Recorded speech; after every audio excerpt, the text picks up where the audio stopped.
আচ্ছা, একটা দুনিয়া কল্পনা করো, যেখানে রোবটদের অনুভূতি আছে। তারা কাঁদে, ভালোবাসে, কিন্তু মানুষই সেখানে হয়ে গেছে সবচেয়ে নির্মম প্রাণী। এমন একটা গল্প, যেখানে প্রতিটি অশ্রু একটা প্রশ্ন তোলে। আসলে কে বেশি মানবিক? মানুষ না রোবট? সো, আজ আমি তোমাদের দেখাবো এমন একটা এনিমে, যেটা শুধু দেখা নয়, অনুভব করার মতো একটা এনিমে। যেটাকে বলা হয় Pluto, the masterpiece of modern anime. And হ্যাঁ, এই এনিমেটা দেখার পরে তুমি বলতে বাধ্য হবা, তোমার প্রিয় জুজুৎসু কাইসেন ডেমন স্লেয়ার থেকে এটা কতটা এগিয়ে আছে। So, let's begin. What is Pluto? Pluto হলো একটা সাইফাই মিস্ট্রি আর গভীর ইমোশনাল এনিমে, যেটা তৈরি করা হয়েছে নাওকি উরাসাওয়ার মাঙ্গা থেকে। এখন তোমরা যারা monster, one of the greatest anime of all time দেখছো, তারা এই ভদ্রলোককে চিনবা। একজন গটেড রাইটার, তাই ওনাকে নিয়ে আমি বেশি কিছু বললাম না। সিন্স আমার মনস্টার এনিমে দেখার পর ওনার কাজের প্রতি একটা আলাদা বিশ্বাস ছিল, তাই আমি প্লুটো এনিমে দেখার জন্য দ্বিতীয়বার ভাবি নাই। আর হ্যাঁ, এটা আমাকে লিটারেলি হতাশাও করে নাই। মাত্র ৮ এপিসোডের একটা এনিমে তোমাকে ১ সেকেন্ডের জন্য রিগ্রেট ফিল করাবে না, যেখানে রাইটার মাত্র ১ মিনিটে পুরো ওয়ার্ল্ড বিল্ডিং করে দেয়। সো এখানে দেখা যায় এমন একটা ভবিষ্যৎ পৃথিবী, যেখানে মানুষ আর রোবট একসাথে বাস করছে। রোবট আর মানুষের ভিতরে শুধু রক্ত আর মাংসের জন্য তফাৎ করা যায়। রোবটরা অনুভব করে, খুশি হয়, কষ্ট পায়, এমনকি বিয়েও করে। আর হ্যাঁ, রোবটদেরও কিন্তু মৃত্যু হয়, যেখানে রোবটদের জন্য আছে আলাদা আইন। তো সকল রোবটদের মধ্যে 60টা রোবট ছিল সবচেয়ে শক্তিশালী রোবট আর অ্যাডভান্স, কিন্তু কিছু একটা এই একে একে হত্যা করছিল সব বিশ্বের শক্তিশালী রোবটদের।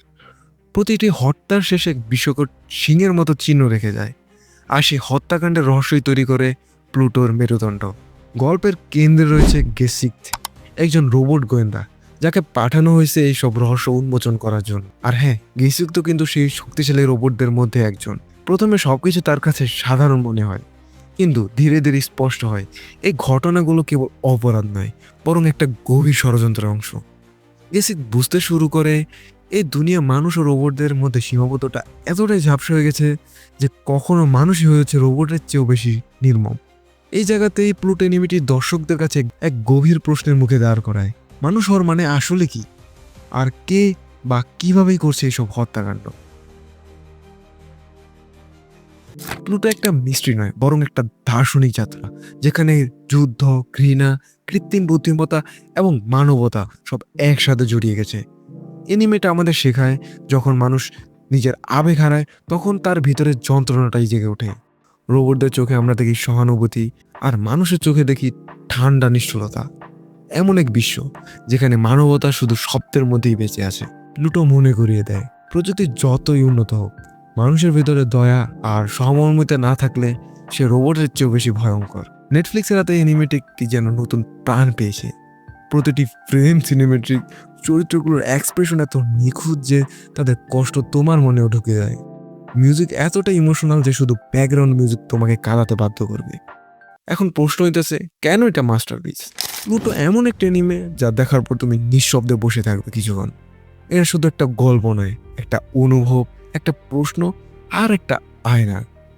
এখানে কোনো ফ্লাশি ব্যাটেল নেই, নেই কোনো বড় বড় পাওয়ার সিস্টেম, তবুও এটা তোমাকে ছুঁয়ে যাবে, কারণ যুদ্ধটা শুধু মনের ভেতরে।